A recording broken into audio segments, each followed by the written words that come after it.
Well, good evening, YouTubers. It's Jason at the Red Rock Northern Model Railroad. It is Sunday evening. I believe the date is September 13th, one day before school starts. We go back to school. My kids go back tomorrow morning. But got a couple of updates. Not as huge repair amount as last week's update where we scenic the whole layout, but I'm going to try to move fast because I want to get back to watching football. And this update's going to come a little bit earlier on a Sunday evening than I normally push these out. So made a list, try to hit these couple of things, and then we'll wrap it up. First one is right after I updated last week's video. I might have mentioned this a few times in previous layout updates, but I've really been having a tough time visualizing Red Rock. This is supposed to be a small town or city display here with a couple of industries, and one of the problems I think I was having is this space was just too crowded by the industry track that was coming back. The track used to come right about, I think, almost to here, which really prevented visualizing any kind of a street to go in here, which prevents setting up, buildings and towns and things like that. So it's a really small space to work with to begin with, but I was really constrained by lack of space to work in here. I had nothing that would fit, and it started with being able to fit a little bit of a street in here. Obviously we hit a retaining wall, and there's not much space to go, but you kind of have to use your imagination when you got a small around the room layout with a lot of retaining walls. So use what you have to work with, and use it to the best of my advantage. So I came to the realization that I should have a long time ago, and that is I need to shorten this industry spur. So I cut a couple of inches off of that. This literally took 15 minutes. I got the Dremel out, cut the rails, pulled up the track, scraped the area, the newly ballasted track with a chisel, a wood chisel, scraped that up, and I quickly re-sceniced the area, and all of that work took only about 15 minutes, and this is good to go. I also swapped these industry tracks. So the track in the back was actually the team track. The track in the foreground was the plastic pellet track, but I came to the realization that I think it'd be better off to get that plastic pellet track into the back with these tall silos, and get the team track in the foreground. It'll allow me to, it takes up much less space, not only horizontally but vertically, to help get this city scene together. So got the track shortened, the industry switched around, and then I made up new fascia labels because now the turnout that serves those industries is reversed as far as labeling goes. Okay, enough about that. While we're over here, I had this last on the list, but the order really doesn't matter. The retaining wall. So I've been talking for a few weeks about getting this retaining wall kind of touched up with some paint. There was a lot of blue foam exposed on the whole top edge where I cut it, because this is literally blue foam underneath that rock work. So I spent some time mixing up some black or actually some pavement colored paint and some white colored paint, and came up with just kind of a ad hoc gray tint, and painted the whole top edge of this retaining wall. So it's it's not perfect, but at least it's not blue. Also put a little paint on the screw heads there to make those a little bit more inconspicuous. I had some areas that I touched up. Originally they were it was a small touch-up area, but I decided to experiment and just for no real good reason just put large amounts of paint on the rock wall to make it look like there was graffiti that was covered up. So the town of Red Rock, with this railroad industry or this railroad outfit in it, has still fighting some problems with graffiti and things getting tagged, and this retaining wall is no exception. So that's what it looks like now.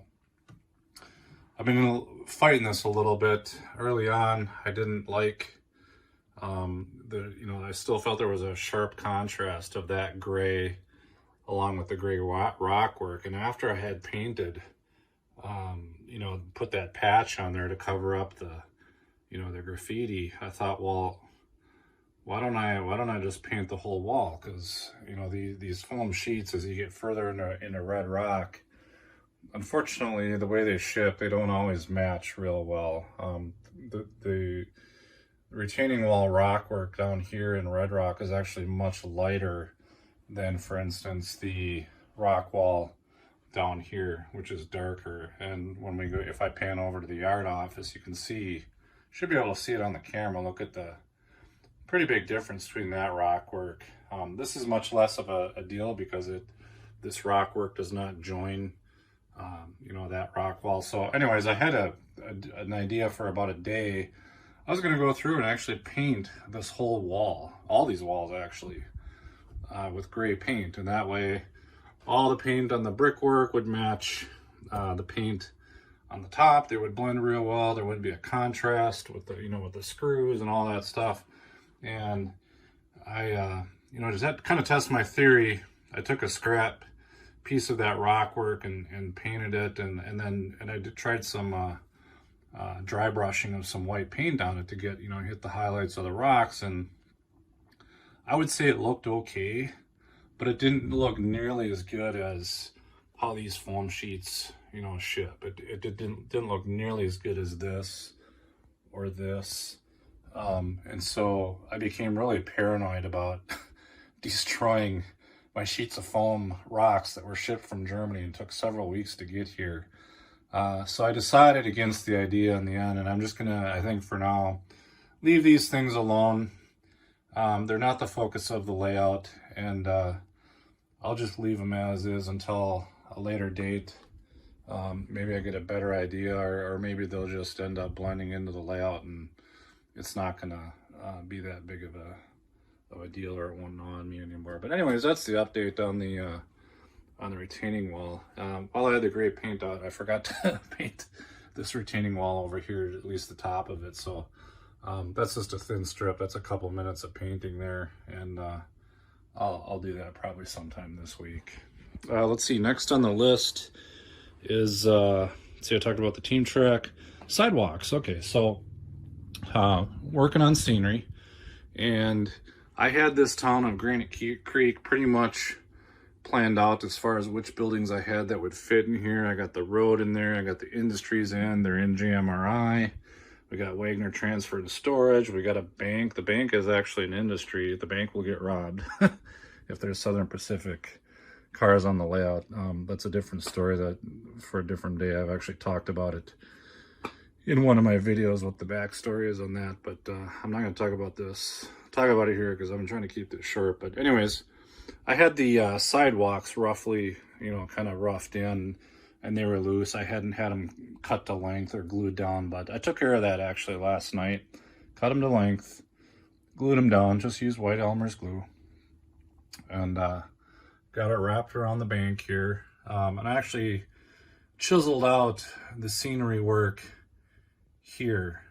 This was just grass ground foam, and I'll put I think I'm gonna put some styrene in there, cut up some styrene to fit, and that's just gonna be a back alleyway, I think, is what that's gonna be. At least that's what we're gonna make believe. Still got to get a lot of underbrush and trees here to separate this end point of the layout with this, you know, other western end here in Red Rock. So sidewalks are in there. That's you know, that's some progress, because with that stuff in, that means the buildings are permanently you know, dedicated in their place.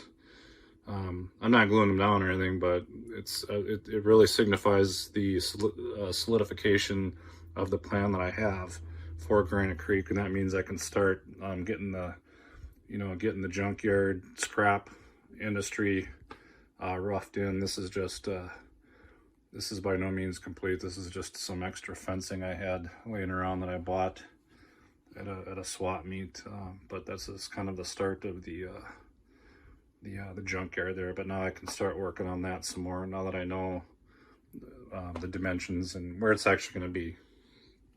Okay, let's see, next on the list, let's talk about scenery. So I spent some time this week just doing general scenery work. So there's a lot of scenery work that has to be done with this layout, just kind of fine details. And I've kind of started doing that in just various spots all over the place. So you can see I've started to blend in some clumps of foliage and underbrush. Tried a couple different colors back there. This is really just trying to see what looks good and what works. I'm not super keen on this. You know, I think you should kind of randomize your scenery in here, and this one's a little bit maybe too random as far as the colors go. Not sure that I like that look. I might actually tear that out and go with something else that I like better. Got some clumps down there, got some clumps here. I put some clumps in between the tracks. I think this looks okay, but I'm starting to, as I put more and more of this stuff down, I'm starting to like this darker color better. But I don't want to put the, you know, happens to be, I think, dark green underbrush is what this is. I don't want to fill the whole layout with dark green underbrush. I mean, then that becomes monotonous and it doesn't look good. But anyways, I'm just putting down random, you know, clumps here and there. I put some around, you know, around this this industry here to kind of hide the seams a little bit of the, you know, the plastic base. Put some larger clumps in the back. I want to use some scenery to hide, you know, the seam of the backdrop with, you know, the sub road bed. You know, got some here in the inside and the outside of the tunnel portal. Got some back here at the bakery. So here's the colors that I like. The underbrush, it's a little harder to see. I don't know, for some reason it just, the dark green underbrush, for some reason looks better, or maybe blends better against the backdrop. It's real subtle. There's another one. Here's a row of it over here that I put in the, I guess this is newly expanded, the Cafet or Cafe Industries. This is expanded from Gillette Cement to Cafe Gillette Industries. So not only do we work with cement products up here and mixing cement and taking in cement loads, but we've also got steel and wire products here. This is a background building that I bought a year or two ago at a flea market that I just decided to try up there. It's a really nicely done building, and this is about the only spot that it fits. So what it allows me to do is dual purpose this cement track here for beyond just cement loads. Now we can you know, now I have a use for my coil cars. You know, we can take raw coil loads up here, and we can actually have byproducts, you know, gondolas of scrap out and you know, product stoves, whatever. So anyways, yeah, more underbrush up here around George's Gorge and the bridge. You can see it here. Put some down here in George's Gorge. There's some down there that you can't, well, I guess you can see it a little bit. Put some over here. So just, you know, random spatterings of ground foam and just in various spots, not working on any one area in particular. So let's see. So that's the kind of the scenery update, and I'll continue to work on that for many weeks and try to employ the help of others to try to give me some ideas, because I'm really not that much of a hand at scenery. So last but not least, here's something I worked on this week. This is a kit that arrived in the mail. I ordered it. I threw the package away, but I believe they call this a Wagner trailer. And if anybody's interested in the details of this kit, I could certainly send you the information. This is just the trailer that comes in the kit. The tractor does not come with it. I had the tractor, but so this is a kit. I put it together, put the decals on it. I did not have to paint anything, and it's not what I would call my best work, but I've been looking for a grain trailer for a long time for this prairie co-op industry here. And you know, the pictures of these finished kits look really, really nice. And this one's not terrible.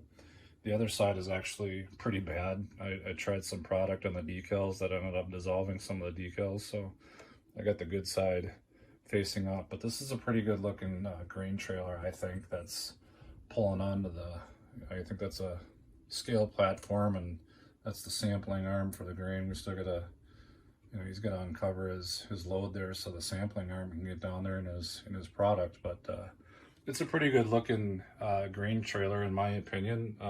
Definitely not my favorite kit to put together. It started out easy, but then the parts started getting really small. It's really small detailed parts. For the most part, they fit together pretty good. It's a pretty well manufactured kit. It's just for my liking, and I don't have any binoculars or magnifying glasses or anything. Some of these detail parts just got pretty small, and this, the worst case is these little rear jewel tail lights that you can see above the mud flaps. There's 6 of them. Each one of those things, I mean, you just barely see them. And those things in the tweezers were flying everywhere. I was losing them, and thankfully they give you a couple extras.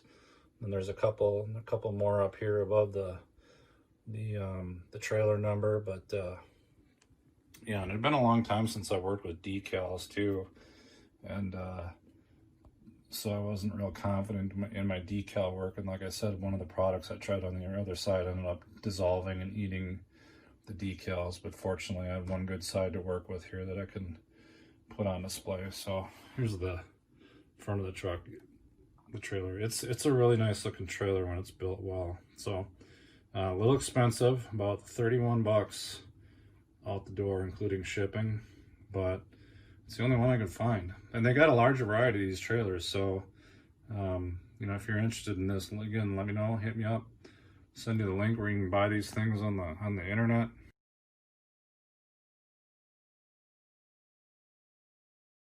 All kinds of different decal types that you can get for them. I chose to just put the co-op on there because it kind of matches my prairie co-op theme I got going on here. But yeah, it's a really nice looking trailer. Just I spent a lot of hours on this kit. Actually, it doesn't look like much, but I spent I bet I spent a good 8 hours on this kit all told. So it's does look nice. Okay, I'm gonna call that it. I'm gonna get back to football, and thanks everyone for hanging out. Thank you for the new subscribers. This week there was a few of them, and one gentleman actually even said he went back and he's new to the channel and he binge watched every single video that I created on this layout, kind of watched the progression. So my condolences to that fellow. I can say in all honesty that these layout video updates probably could be half the length that I actually make them. But if you're here, hopefully that means you're enjoying it, and I'm going to continue to work in here. And gosh, I hope one of these days the COVID thing subsides so I can start having op sessions in here, because it gets kind of boring running trains by myself. But anyways, everyone take care, and have a great week. See you next time.